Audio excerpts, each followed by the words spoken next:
Hey, welcome to another video about my Maserati and my ongoing quest to just make her that bit better and make her into the car that I know she can be.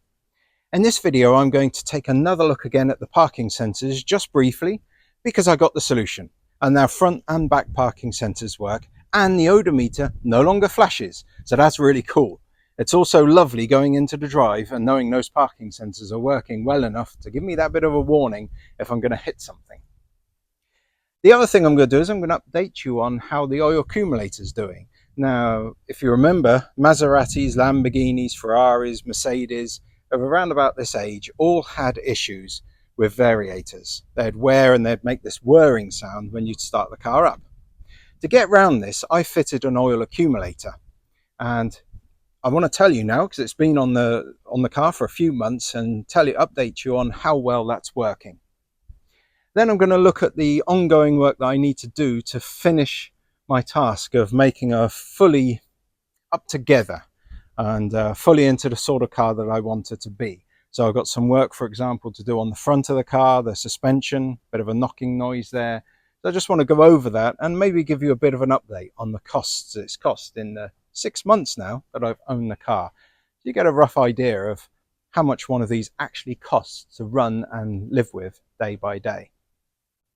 So I hope this video is going to be interesting. I hope you're going to enjoy it. And if you do, please consider liking and subscribing. Thanks very much. So in the previous video on parking sensors, I got to the point where the rear sensors were working, but I could not get the front ones to work and the odometer was still flashing. This was undoubtedly down to the parking module. And this is where the parking module is located, in the boot, just there. Right, so after I did the last video and put it up on YouTube, the original owner of the car actually got in touch with me and said that he had the parking module still on the side and that it might be okay because when he changed it, it didn't seem to make any difference. So he sent it over to me and I got to have a look at it and test it. Now the hope was that because it's the original module, it would stop my odometer from flashing. Basically on Maseratis, if there's a problem with the computers and the proxy alignment, what will happen is the odometer will just be flashing all the time. Because this was the original parking sensor module, was that basically the computer would go, oh yeah, now I can see I've got the original parking module back in place. Everything's okay. The proxy alignment is good. So next came the point to do some testing to see if it would work. Well, first I plugged everything in and nothing worked. So again, the Autel OBD2 scanner could not read the module. So it was like the parking sensor module wasn't even there. But the thing to remember about these parking sensor modules is you've got 3 plugs. One goes to the ECU, other small brown plug goes to the front sensors, and then the black plug goes to the rear sensors. There is no reason why you can't just unplug the 2 sensors and just have it plugged into the ECU to do some fault finding. So that's what I did. Without those sensors plugged in, suddenly the module started working. And the Autel scanner showed it all online, showed that it had front parking sensors switched on, which the other module didn't have. So it started to show that perhaps the parking module was okay, and I had a fault still remaining on one of the sensors. Basically, these sensors, when they fail, sometimes they can just fail slightly and they just don't work. But sometimes they can fail in such a way that it throws the whole system out and stops the whole system from working, and therefore the car literally will not even know that there's a module in place. So what I did then is I thought the rear sensors should be okay, so I plugged them back in on their own, and yes, I had rear parking sensors then working, so that showed that the module was okay. But every time I plugged the front in, it would stop working and the whole thing would become unreadable again. So clearly there was still a fault somewhere in the front sensors, and I found the final sensor that I hadn't replaced because it was too difficult to get at was actually the problem. So I unplugged it, plugged in another sensor, and yep, as soon as I did that, the whole system started working, front sensors and rear sensors. So really fantastic. And no flashing odometer either. Okay, right, here we are. We've got all the parking sensors sorted here. So now I'm going to go for an engine start. So I turn on my ignition, my Steering wheel goes up and down. Then I press my little button to turn on the accumulator, and there goes the oil pressure light because it's now got pressure. No, what do you call it? No variator noise. You'll notice the oil lights flashing. That's because of the accumulator. Basically, it dumps a load of oil in, creates oil pressure, and then of course the oil pressure disappears off. You start the car and the computer thinks, hey, what's up with the oil pressure sensor? It's faulty. So that's all that's doing. Occasionally it does it, and sometimes it doesn't, and it resets itself. But we're fine. So with the parking sensors, the really cool thing I found is this. You have this button down here, parking sensors on. So I'm sat here now, not moving at all. Press that button, and look, shows me the parking sensors. Just press that button again, turns the parking sensors off. So you can do that when you're in park, you can do it in, any point. I think it only does the front sensors. But obviously the rear sensors activate as soon as you drop it into reverse, like so. And then you'll see, I've got my car right behind me, so you'll see it beeping away then. That sensor on that corner of the car, I changed it, and it does seem to be exceptionally finicky. And then you see they carry on working like that, so I'll just try and go in like this, and you can see them working away, and then they turn themselves off at some point. And you see the rears have turned themselves off, but the fronts are still on because I haven't turned them off. And just press the button, they turn off. Press it again, and they turn on. Just really cool. So the cool thing you can do with the Autel OBD2 scanner is you can actually then get into the parking sensor module and actually look at the distances that are being logged by each parking sensor. Now, I struggled a little bit to get these to really give me a good distance, but you could certainly sort of get that. You could see if it was like infinite, and you can see if it's like 20. If it's infinite, it just means that, it's sending out its beam and the beam's not coming back because there's nothing in front of the car. So that doesn't mean there's anything wrong with the sensor. But then you can put your hand in front of it and just see, like I'm doing here, this is a screen recording of the OBD2 scanner sensor readings. And just put your hand in front of the sensor and then see what it goes down to. So I don't think they're terribly accurate. I don't think you should expect it to be like 21 centimeters as opposed to 22 centimeters, but within those bounds, it's good enough to save the front end of the car when you are coming storming into somewhere and you can't quite see the front end of the bonnet. So quick update now on my oil accumulator. I fitted this in an earlier video because basically early Maseratis, Lamborghinis, Mercedes, lots of cars around about the 2000s had issues with variators. They all come from the same supplier, these variators, and they basically get a worn backplate and they wouldn't click into their base position. So when you go to start the engine, it would make this horrible whirring noise as it sort of ratcheted on itself. My temporary solution to this was to fit an accumulator to pre-oil the engine before you start the engine. So you press a button and it dumps a load of oil into the engine and it pressurizes the variators and basically sets them to the sort of position where it would be when the engine is running, and they don't make the noise. So how's it been going? Well, basically 4-5 months, I think it is now. Many starts and everything, and no, I've not had any noise whatsoever. So I'm really happy. Check out my other video for a full list of costs and how to do this, but here's just a quick breakdown. So it's a £400 job, which is a lot of money, but on the other hand, gets me around an issue for several months or even possibly a couple of years. I'm still going to have to come back and change them in the future, but at least it will be a time of my choosing and my bank account can recover before I go into that probably £2,000 job. Ouch. And that's me doing it myself, by the way. So my next job was to do a little bit of investigation on my front suspension. That means getting the wheel off. So as normal, I've stuck on a piece of wood to get it slightly higher up off the ground so I can get my jack underneath.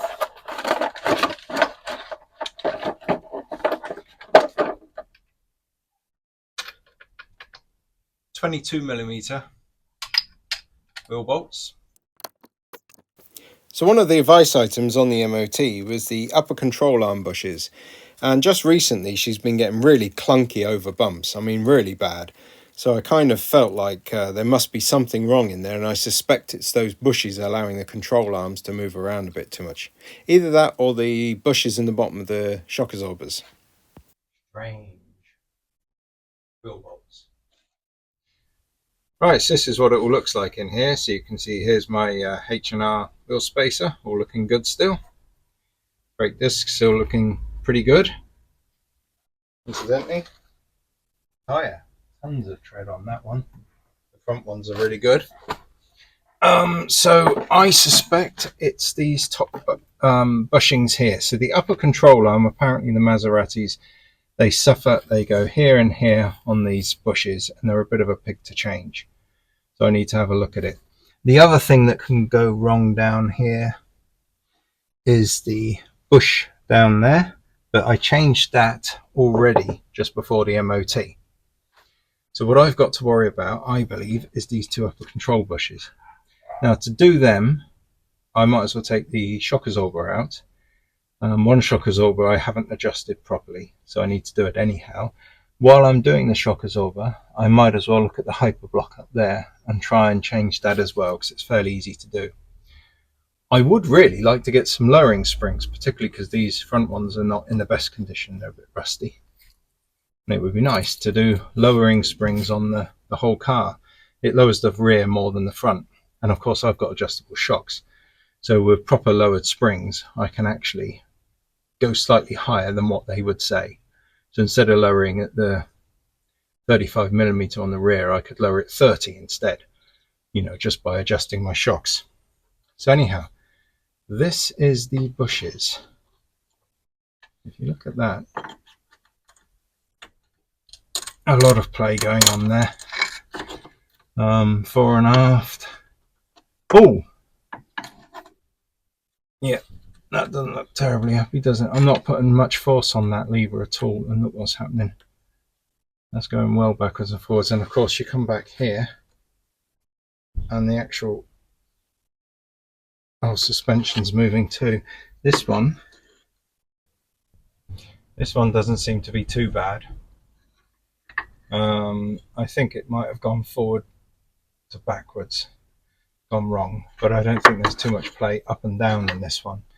The other one, there's lots of up and down play, but this one's not so bad. So that one, the forward one, must be the one that's gone, and the rearward one's probably okay-ish, but obviously I'm going to change it. So Maseratis, the Gran Turismos, are known for having these go wrong and the bottom shock bolt going wrong.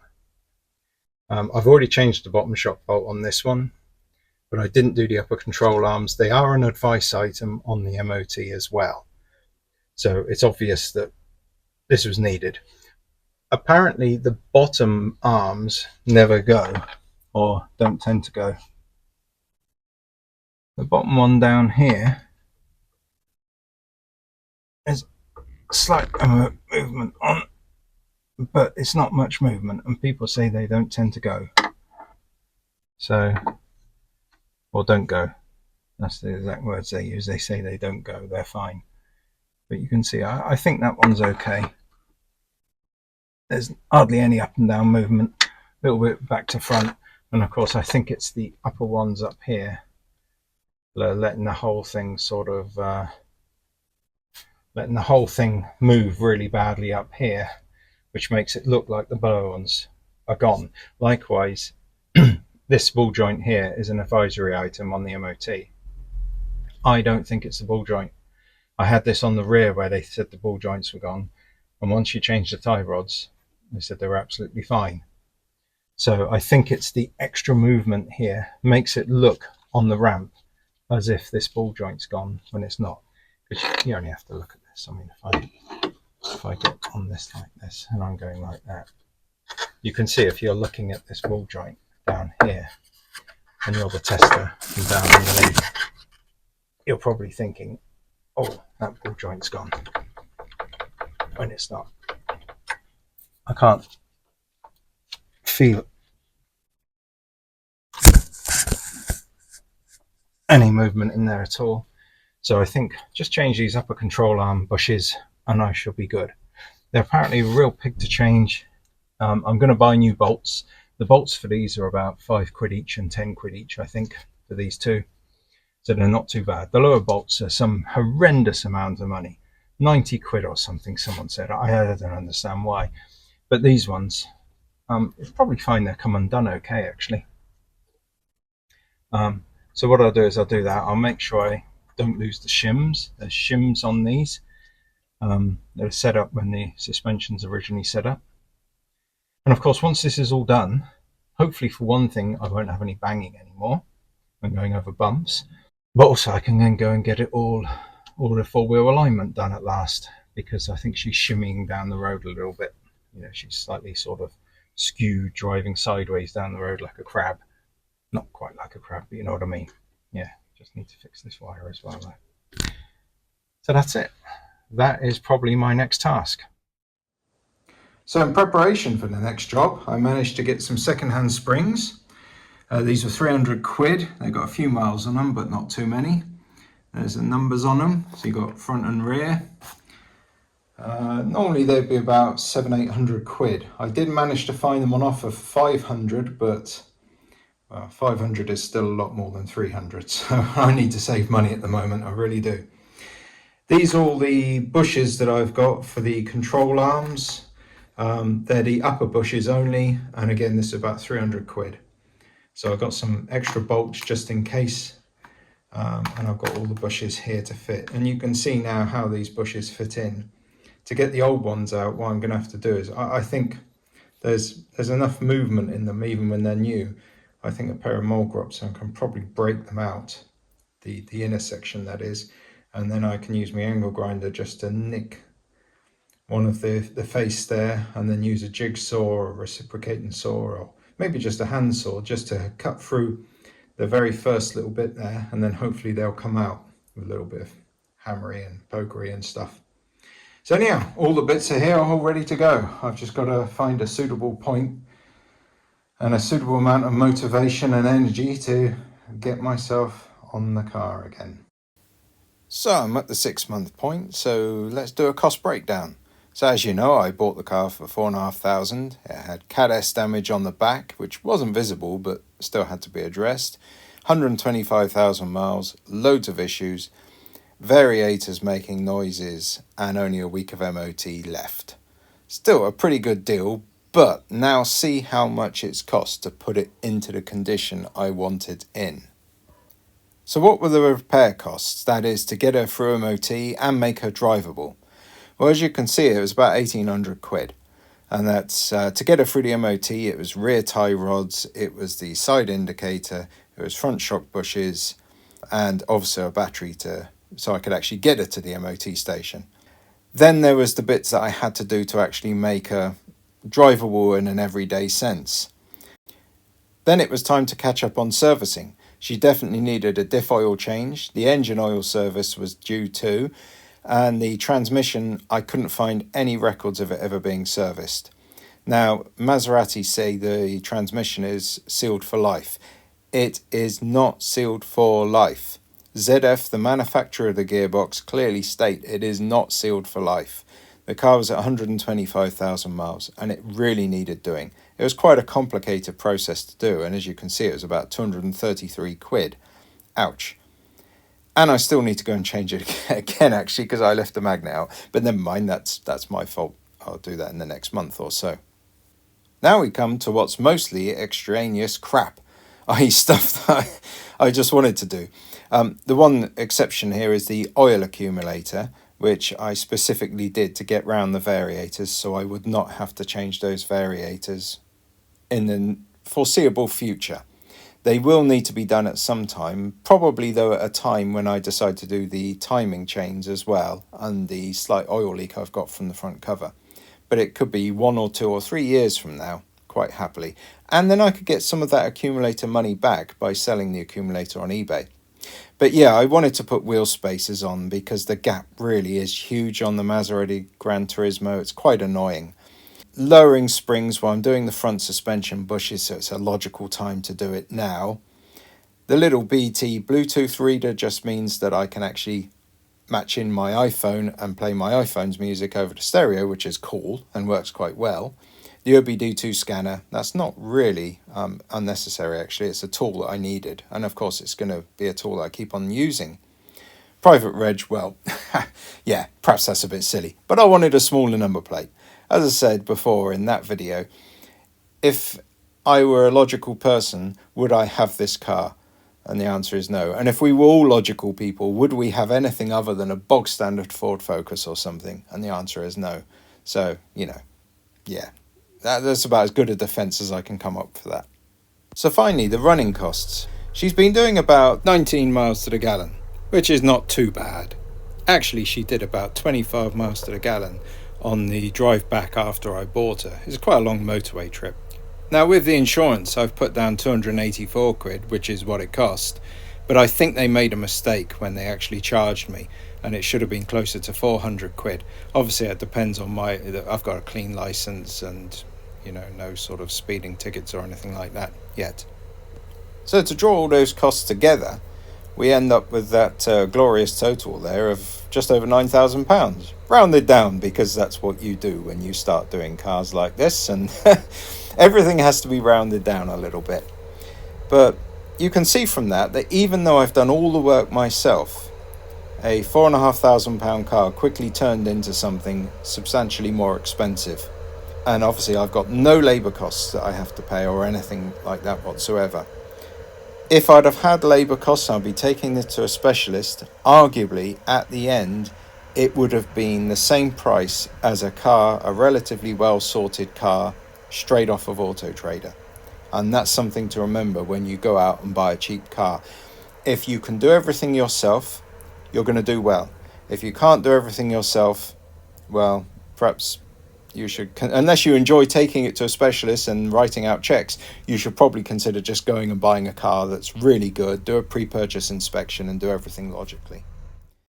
Quick couple of thoughts on the figures that I've just shoved up there, and a couple of things you need to take into account on a project and need to take into account when you look at those on paper good figures.